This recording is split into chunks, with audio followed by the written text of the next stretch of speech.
We're Riley and Courtney Casey. Frustrated by the 9-to-5, we set out to make a living making things. Through your incredible support, we've been able to bring you along for the ride, and we can't wait to share our next chapter with you.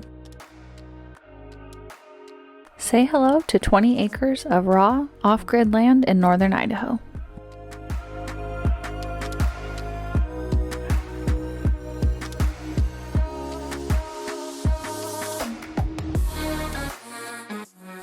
It kind of feels surreal to be standing in our future shop house. We've dreamed about this for so long. An apartment above a shop where we can just go downstairs and work on whatever we want and be debt-free and not feel like we have to work, but get to work because we want to. And I can't believe that we're about to start standing walls up, start seeing visual progress. You did all this prep and you set yourself up for success, and now it's actually happening. So on that note, we're gonna go pick up an important piece of equipment that's gonna help us get this done.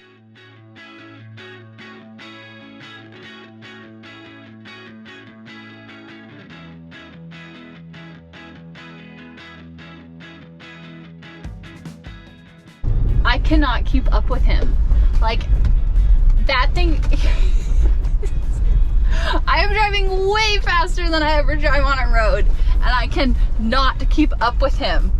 That thing's insane. First thing he says when I get out, he's gonna go, that thing's fast, and then he's gonna tell me that he wants one. This thing's fast. I told you that's exactly what he was gonna say. I couldn't keep up with you. And I don't know why we don't build rock crawlers with these axles. They're awesome. Four-wheel steer and super low gearing. I need to learn more about these things. I'm incredibly frugal, and so I was trying really hard to figure out how to use the excavator that we already own to hang the trusses and get sheeting up and everything that we need to do involving heights in the next few weeks. But the reality is that this is the best possible piece of equipment for the job, which also means it's the safest equipment for the job. And I had to remind myself that a hospital bill is gonna be a heck of a lot more money than renting this thing for a few weeks. Plus, having the right tool for the job makes the job faster, so. I'm gonna do my best to explain to you guys what we're doing right now. We set all of our piers, but they're not all the same height. So we started by using the laser transit to determine all of the heights of these based on our grade. That's so that we know the differential between all of our piers. That's important because these can be different heights, but our walls need to be all the same height. And we're gonna account for that by trimming the posts that go on these piers by that difference to end up with everything being at the top the exact same height. We've got a few inches of variation, it's not a big deal. We learned all this from watching RR Buildings videos, and if you haven't watched his videos and you're thinking about building a pole barn, I highly recommend watching them. He has a ton of information. Now that we have that dimension and we know what each pole needs to do, we're gonna take one board and we're gonna turn it into our story stick. We're gonna use this story stick to mark all of our posts with. Stay tuned. I just realized we have to cut a post and they were really expensive. You ready? No. What if we did it wrong? Should we cut it with the chainsaw or with the skill saw? It's cutting time. I don't think you're supposed to cut expensive lumber at the end of the day.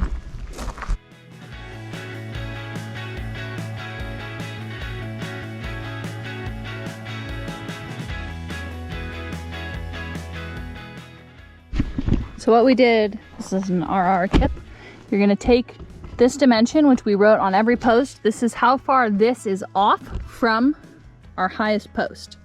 So 4¼ inches. That means that we need to use our story stick, but we also need to add 4¼ inches, and that's where we actually cut. Unfortunately, on these 4-ply posts, I cannot make it even halfway through with the skill saw. So even cutting half and flipping it wasn't gonna work. I don't even think I can make it halfway through with this guy, but we're gonna try. I think I'm still gonna have to flip him for sure.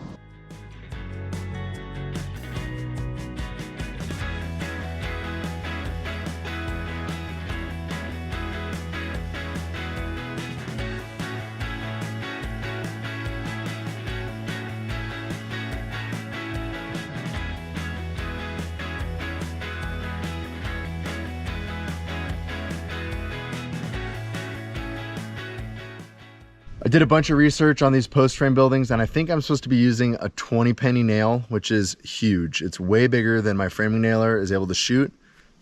So I guess I'm swinging a hammer. I've definitely used hammers, but I've never swung a hammer and done this kind of work, so.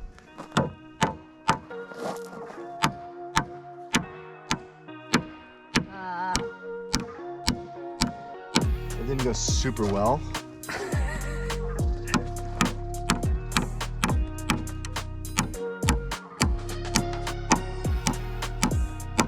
That went better. That went better.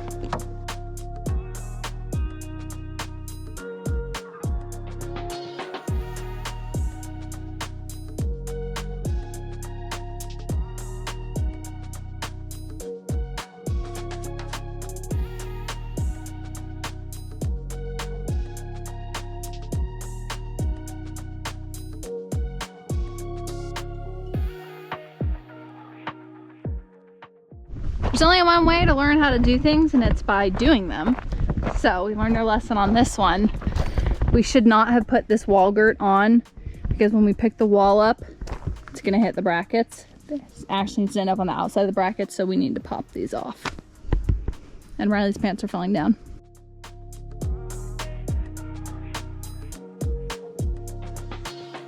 All right, we got our wall girts off that were in the way. Is it what time I think it is? It's wall standing time. We're gonna stand our first wall up.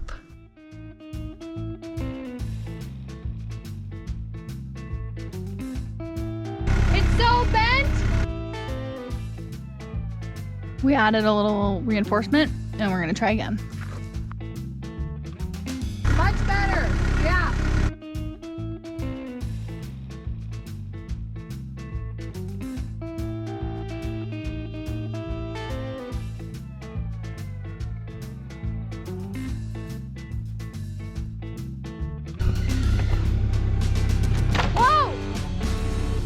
It fell out.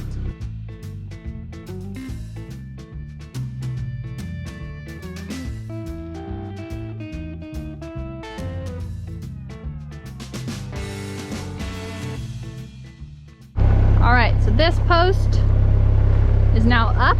We're gonna put a strap around it so that it can't come out.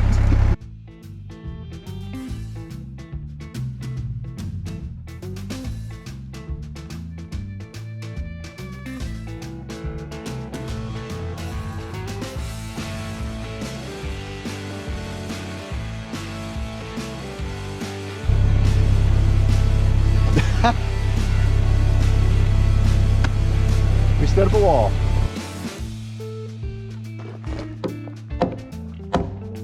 Centered on our bracket, and I'm gonna put a lower screw in.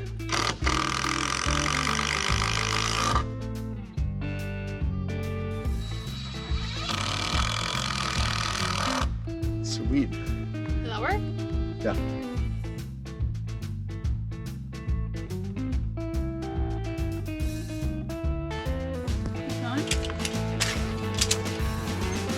That is really tight.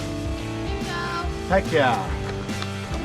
Awesome. We started by only putting the screws on this side when we were getting it plumb this way, and then now that we have it plumb this way, we can put the screws in on this side and it should hold it.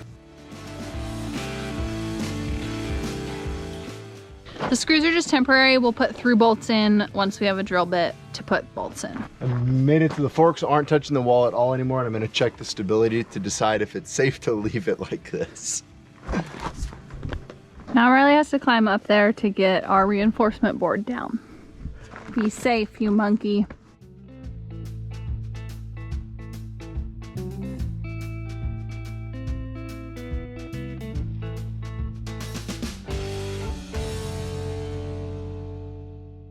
We have a wall up.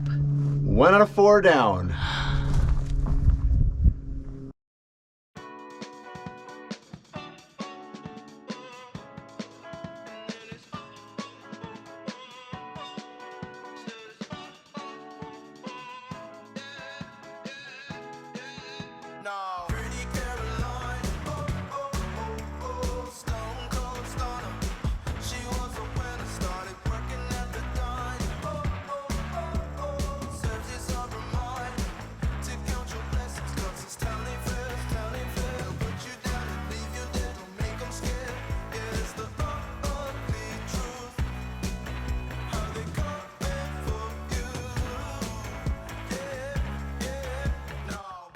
We're now installing some structural screws into our truss carrier.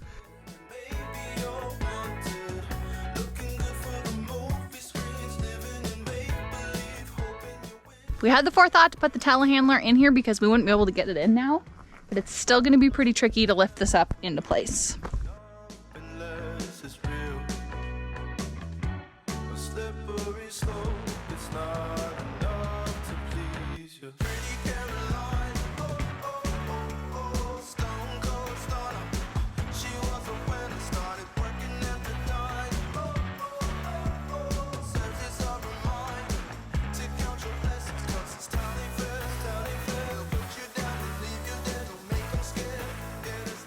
This post is floating. It's got like a 1/4 inch gap underneath it. Pretty easy to blame this post as being too short, but upon further inspection, this post is slightly too long. Hard to see on camera, but there's a wave in this board. It goes up and down, and confirmed it using a string. So we need to pop this post out of the bracket, cut the bottom off 3/8 of an inch to drop it down, which should drop the next post down too.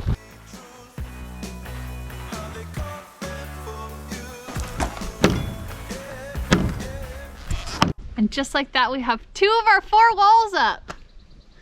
I'm hungry. It's time for some lunch. It's hot today. I think it's supposed to be 100, but this is way too exciting to stop working. So we're gonna go eat some lunch and then we're gonna get our 3rd wall up. I'll also sleep better with our 3rd wall up because it means we'll have a little bit of lateral shear.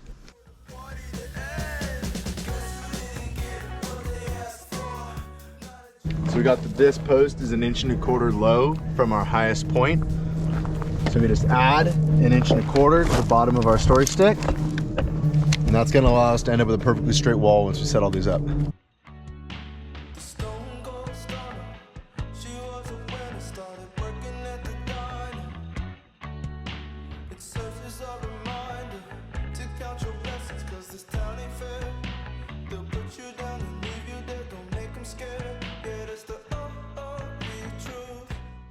This post has a big bend in it, but I think we can straighten it out. So we're gonna try to ratchet strap from the straight post to the bent post and pull it straight.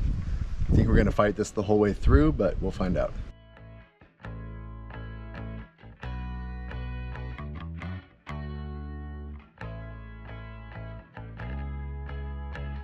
Time to stand up our 3rd wall. It's very small. We have to add the rest of it once it's up.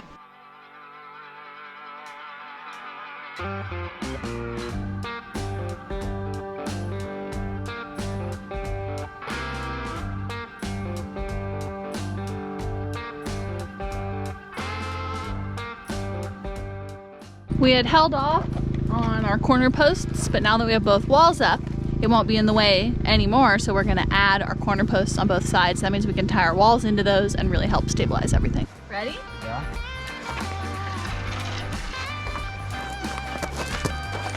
Are you good? I'm good.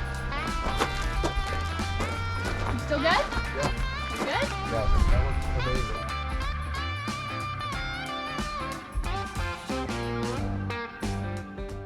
We just went and ordered our siding, which is incredibly exciting, but also it was incredibly expensive, which we knew, but it still hits you hard when you actually have to pay for it. But by Friday, we should have roofing, siding, and all of the trim. So we have a lot of work to do between now and then. We got work to do. Yesterday, we got this post up and most of the wall girts attached to it. We're gonna finish that and then we're gonna get this post up. We need to get way up there. So Courtney's gonna use the telehandler. We got a pallet strap to the forks and she's practicing to see if it seems safe enough to lift me up on that pallet. Remember, this is not a how-to channel. This is a what we are doing channel. So don't do this at home.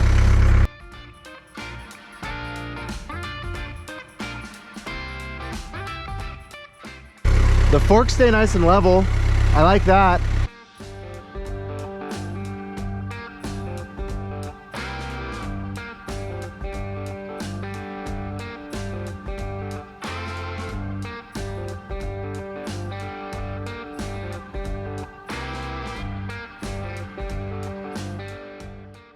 This post has a pretty good banana to it. I didn't kill him.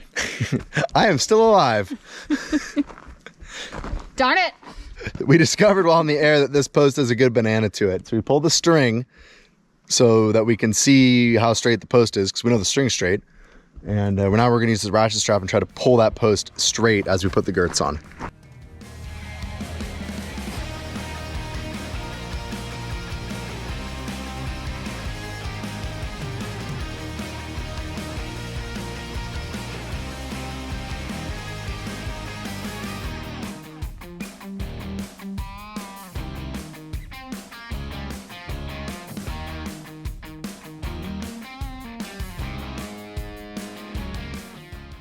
This was our highest column, which means it was our 0 point when we were setting all of our other post heights. That means that this one, we line our story stick up with the bottom.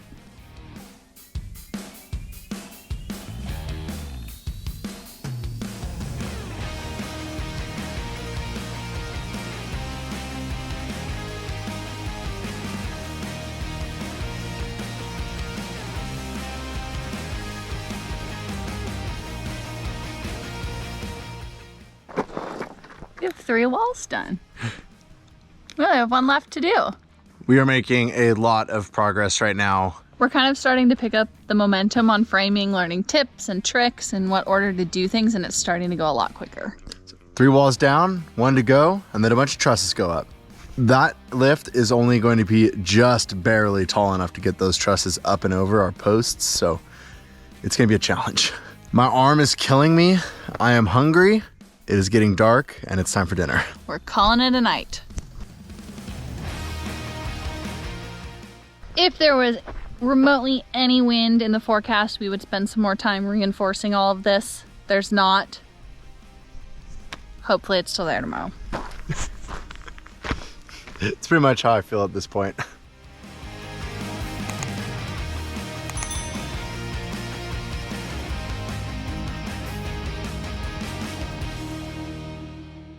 Waterfall. I had to pee and she wouldn't let me down. She said I had to finish my work first. Yeah, right. Kind of gets every little kid's dream to pee off heavy equipment.